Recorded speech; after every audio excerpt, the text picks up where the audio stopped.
ಶ್ರೀ ವಿರಾಟ್ ಪುರುಷ ಚಾನಲ್ಗೆ ಸ್ವಾಗತ. ನಮ್ಮ ಚಾನಲನ್ನು ಲೈಕ್ ಮಾಡಿ, ಶೇರ್ ಮಾಡಿ ಮತ್ತು ಸಬ್ಸ್ಕ್ರೈಬ್ ಮಾಡಿ. ಸಂಸ್ಕೃತ ಶುಭಾಷಿತಗಳು. ಆಕಾಶಾತ್ ಪತಿತಂ ತೋಯಂ ಯಥಾ ಗಚ್ಚತಿ ಸಾಗರಂ ಸರ್ವದೇವ ನಮಸ್ಕಾರ ಕೇಶವಂ ಪ್ರತಿಗಚ್ಚತಿ. ಈ ಪದ್ಯದಲ್ಲಿ ಪರಮಾತ್ಮನ ವರ್ಣನೆ ಇರುವುದು. ಹೇಗೆ ಆಕಾಶದಿಂದ ಬಿದ್ದ ನೀರು ಸಾಗರವನ್ನು ಸೇರುವುದೋ ಅದೇ ರೀತಿ ಯಾವುದೇ ದೇವರಿಗೆ ಸಲ್ಲಿಸಿದ ನಮಸ್ಕಾರವು ತ್ರಿಮೂರ್ತಿ ರೂಪ ಪರಮಾತ್ಮದ ಕೇಶವನಿಗೆ ಸಲ್ಲುತ್ತದೆ. ಆಧಾರ ಕೇಶವ ಸ್ಮೃತಿ. ಅಯಂ ನಿಜೋಪರವೇತಿ ಗಣಾನಾಂ ಲಘುಚೇತಸಾಂ ಉದಾರಚರಿತಾನಾಂತು ವಸುದೈವ ಕುಟುಂಬಕಂ. ಈ ಶ್ಲೋಕದಲ್ಲಿ ಉದಾರ ಚರಿತರ ವರ್ಣನೆ ಇದೆ. ಇವನು ತನ್ನವನು, ಇವನು ಬೇರೆಯವನು ಎಂದು ಸಣ್ಣ ಮನಸ್ಸಿನವರು ಆಲೋಚಿಸುತ್ತಾರೆ. ಉದಾರ ಚರಿತರಿಗೆ ಇಡೀ ಭೂಮಂಡಲವೇ ಒಂದು ಕುಟುಂಬದಂತಿರುವುದು.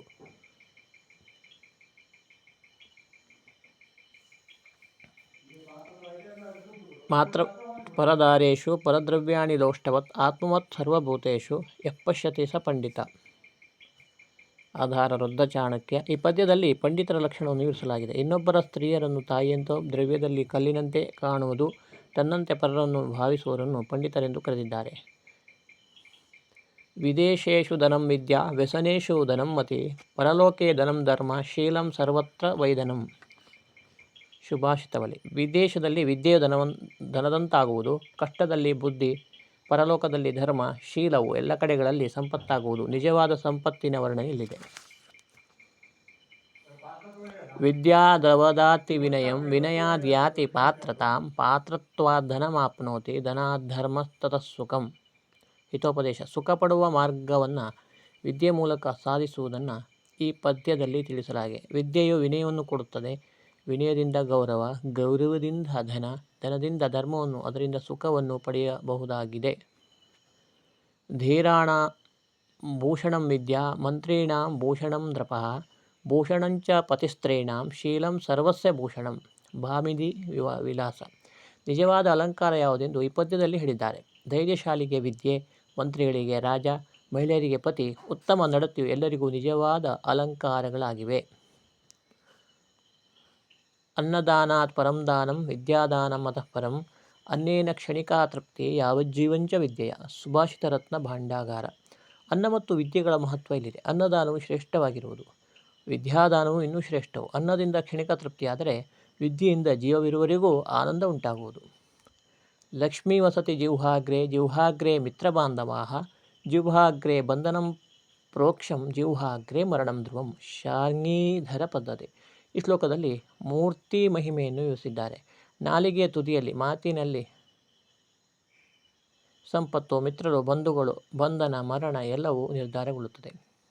ಕೋ ಹಿ ಭಾರ ಸಮರ್ಥಾನಾಂ ಕಿಂ ದೂರಂ ವ್ಯವಸಾಯಿನಾಂ ಕೋ ವಿದೇಶ ಸವಿದ್ಯಾನಾಂ ಕಃ ಪರಪ್ರಿಯವಾದಿನಾಂ. ಶಾರ್ಂಗೀಧರ ಪದ್ಧತಿ. ಸಮರ್ಥರಿಗೆ ಭಾರವಾದ ಕಾರ್ಯವಿಲ್ಲ, ವ್ಯವಸಾಯಿಗಳಿಗೆ ದೂರ ಹತ್ತಿರ ಭೇದವಿಲ್ಲ, ವಿದ್ಯಾವಂತರಿಗೆ ವಿದೇಶವೆಂಬ ಭಯವಿಲ್ಲ, ಪ್ರಿಯವಾಗಿ ಮಾತನಾಡುವವರಿಗೆ ಬೇರೆಯವರು ಎಂಬುವರಿಲ್ಲ. ಕೋಕಿಲಾನಾಂ ಸರೋರೂಪಂ ನಾರೀರೂಪಂ ಪತಿವ್ರತಂ ವಿದ್ಯಾರೂಪಂ ಕುರೂಪಾಣಾಕ್ಷ ಮಾರೂಪಂ ತಪಸ್ವಿನಾಂ. ಚಾಣಕ್ಯ ನೀತಿ. ನಿಜವಾದ ರೂಪ ಅಥವಾ ಆಕರ್ಷಣೆ ಯಾವುದೆಂದು ಈ ಶ್ಲೋಕದಲ್ಲಿ ವಿವರಿಸಲಾಗಿದೆ. ಕೋಗಿಲೆಗಳಿಗೆ ಸ್ವರ, ನಾರಿಯರಿಗೆ ಪಾತಿವ್ರತ್ಯ, ಕುರೂಪಿಗಳಿಗೆ ವಿದ್ಯೆ, ತಪಸ್ವಿಗಳಿಗೆ ಕ್ಷಮೆ ಆಕರ್ಷಣೆಗಳಾಗಿವೆ.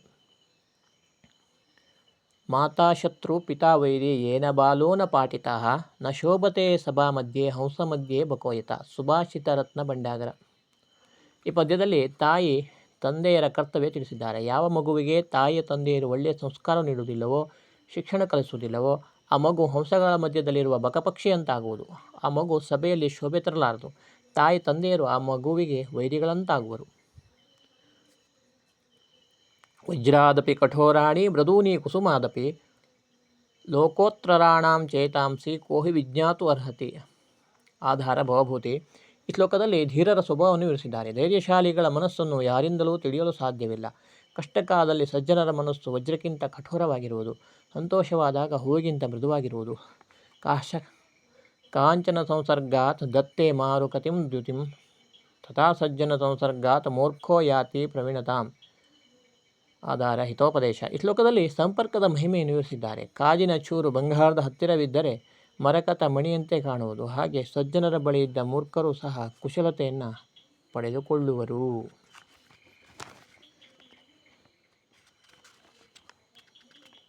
ನಾಭಿಕೇಶೋ ನ ಸಂಸ್ಕಾರ ಸಿಂಹಸ್ಯ ಕ್ರಿಯತೆ ವನೆ ವಿಕ್ರಮಾರ್ಜಿತ ಸತ್ವಸ್ಯ ಸ್ವಯಂ ಏವ ಮೃಗೇಂದ್ರತ.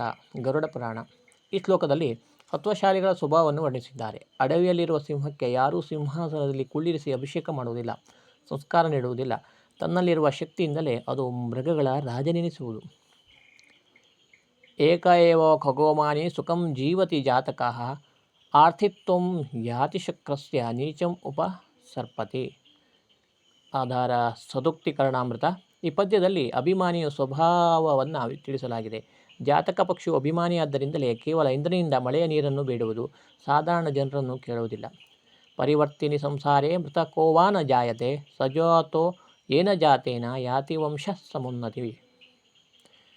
ಆಧಾರ ನೀತಿಶತಕ. ಈ ಶ್ಲೋಕದಲ್ಲಿ ವಂಶೋದ್ಧಾರಕರ ಲಕ್ಷಣಗಳನ್ನು ತಿಳಿಸಿದ್ದಾರೆ. ಜಗತ್ತು ಬದಲಾಗುತ್ತಿರುವುದು, ಯಾರು ಹುಟ್ಟಿದರು ಯಾರು ಸತ್ತರು ಎಂದು ಯಾರೂ ಕೇಳುವುದಿಲ್ಲ.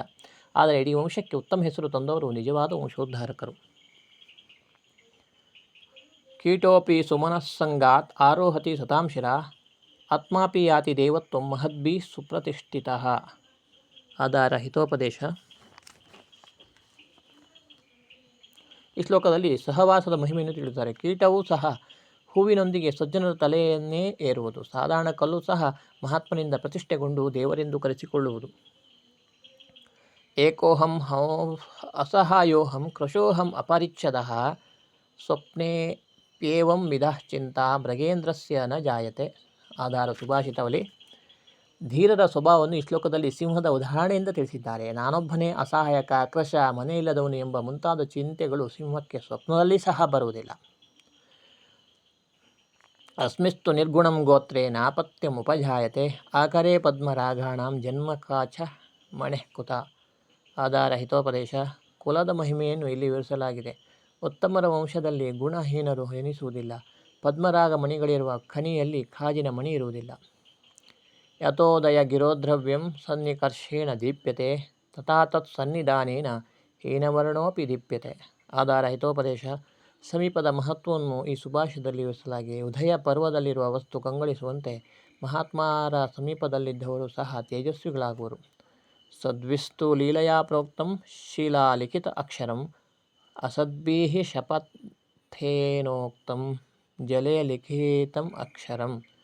ಆಧಾರ ಸುಭಾಷಿತಾವಲಿ. ಈ ಪದ್ಯದಲ್ಲಿ ಸಜ್ಜನರ ದುರ್ಜನರ ಮಾತಿನ ಮಹತ್ವವನ್ನು ತಿಳಿಸಿದ್ದಾರೆ. ಸಜ್ಜನರು ಆಡಿದ ಮಾತು ಶಿಲಾ ಲೇಖವಿದ್ದಂತೆ, ದುರ್ಜನರು ಆಡಿದ ಮಾತು ನೀರಿನಲ್ಲಿ ಬೆಳೆದ ಅಕ್ಷರದಂತೆ ಅಶಾಶ್ವತವಾಗಿರುತ್ತದೆ.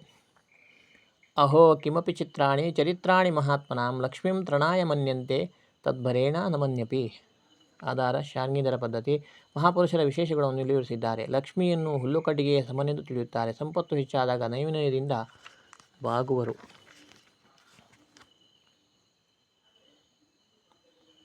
ವರಂ ಗಹನ ದುರ್ಗೇಶು ಭ್ರಾತಂ ವನಚರೈ ಸಹ ನ ಮೂರ್ಖರಜನ ಸಂಪರ್ಕ ಸುರೇಂದ್ರ ಭವನೇಶ್ವಪಿ.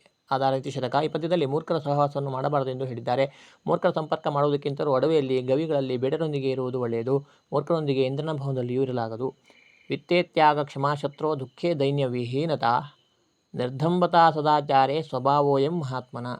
ಆಧಾರ ಸುಭಾಷಿತವಲಿ. ಈ ಶ್ಲೋಕದಲ್ಲಿ ಮಹಾತ್ಮನ ಸ್ವಭಾವವನ್ನು ವಿವರಿಸಿದ್ದಾರೆ. ಹಣವಿದ್ದಾಗ ತ್ಯಾಗ, ಶತ್ರುಗಳನ್ನು ಕ್ಷಮಿಸುವುದು, ದುಃಖವಿದ್ದಾಗ ದೀನನಾಗದಿರುವುದು, ಸದಾಚಾರಿಯಾಗಿದ್ದು ನಿರಹಂಕಾರಿಯಾಗಿರುವುದು ಮಹಾತ್ಮರ ಲಕ್ಷಣಗಳಾಗಿವೆ. ಸಜ್ಜನ ಏವ ಸಾಧೂನಾಂ ಪ್ರತಯಂತಿ ಗುಣೋತ್ಕರಂ ಪುಷ್ಪಾಣಾಂ ಸೌರಭಂ ಪ್ರಾಯ ತನುತೆ ದಿಕ್ಷು ಮಾರುತಃ. ಆಧಾರ ನೀತಿಸಾರ. ಉತ್ತಮರ ಕಾರ್ಯವನ್ನು ಇಲ್ಲಿ ವಿವರಿಸಿದ್ದಾರೆ. ಸಜ್ಜನರು ಸಜ್ಜನರ ಗುಣಗಳನ್ನು ಮಹಿಮೆಯನ್ನು ಪ್ರಚಾರಪಡಿಸುತ್ತಾರೆ. ಹೂಗಳ ಸುಗಂಧವನ್ನು ಗಾಳಿಯು ಎಲ್ಲ ಕಡೆ ಹರಡುತ್ತದೆ.